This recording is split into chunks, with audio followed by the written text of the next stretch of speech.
مرتبہ کا واقعہ ہے۔ ایک بہت ہی دولت مند اور کامیاب شخص اپنی حالت پر بے چین ہو گیا تھا۔ عجیب سا راز تھا اس کے دل میں کہ وہ جتنا کچھ پا لیتا اس کے اندر کی پیاس اتنی ہی بڑھ جاتی۔ اپنے دل کے سکون کو پانے کے لیے اس نے ہر مہنگی چیز خریدی، ہر نئے شہر گھوما، مگر اس بے چینی میں کوئی کمی نہیں آئی۔ ایک دن اس نے اپنے شہر کے مشہور عقل مند شخص کا ذکر سنا، جو شخص مشہور تھا کہ اس کے پاس آنے والے انسان کے دل کی حالت کو وہ ترنت سمجھ لیتا اور اس کو ایسا مشورہ دیتا کہ اس کی ساری زندگی بدل جاتی۔ یہ سنتے ہی وہ امیر شخص اس عقل مند شخص کے پاس گیا اور اپنے دل کا حال بیان کیا۔ وہ عقل مند شخص مسکرائے اور ایک عجیب مشورہ دیا۔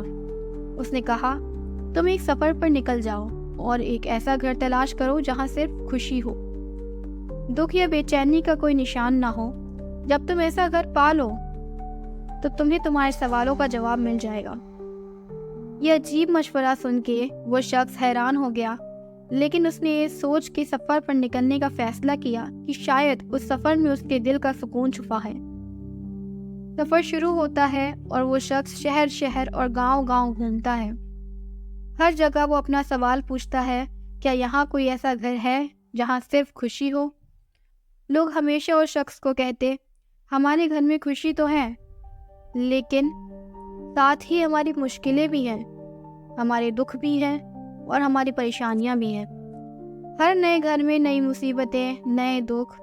کئی لوگ اس سے کہتے کہ یہاں تمہیں ہر شخص کے اپنے مسائل ملیں گے، دکھ اور سکون، خوشی اور غم کا ساتھ ہونا ضروری ہے۔ لیکن وہ شخص اپنے مشن میں لگا رہا اور ایسے گھر کی تلاش میں چلتا رہا۔ کئی مہینے گزر گئے لیکن اس شخص کو کبھی بھی وہ گھر نہیں ملا جس میں صرف خوشی ہو۔ آخر میں جب اس کی تلاش اور امیدیں کمزور پڑنے لگی، تب اس نے فیصلہ کیا کہ وہ واپس لوٹ آئے گا۔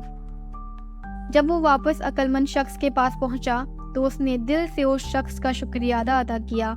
اس عقل مند شخص نے اس دفعہ پوچھا، تو تمہیں اپنے سوالوں کا جواب مل گیا؟ امیر شخص کے چہرے پر عجیب سی تسلی تھی۔ اس نے کہا، ہاں، میں سمجھ گیا کہ زندگی کے ہر رشتے، ہر لمحے میں خوشی اور غم دونوں شامل ہوتے ہیں۔ ہر چیز کے ساتھ سکون اور بے چینی کا مکس ہونا ضروری ہے، اور اصلی سکون یہ ہے کہ انسان اپنے دل سے خوشی اور غم کو قبول کرے اور اللہ کے فیصلوں پر یقین رکھے۔ عقل مند شخص نے کہا، یہی تمہارے سکون کا راز تھا۔ تمہیں سکون ملتا ہے جب یہ سمجھ لیتے ہو کہ زندگی میں صرف خوشی نہیں، غم بھی ضروری ہے، اور اللہ پر بھروسہ اور ہر حالت میں صبر اصلی سکون دیتے ہیں۔ یہ واقعہ ہمیں بہت گہرا سبق دیتا ہے۔ اصلی سکون دنیا کی تلاش میں نہیں، بلکہ دل کو اللہ کے سامنے راضی رکھنے اور ہر حالت میں شکر گزار رہنے میں ہے۔ شکریہ۔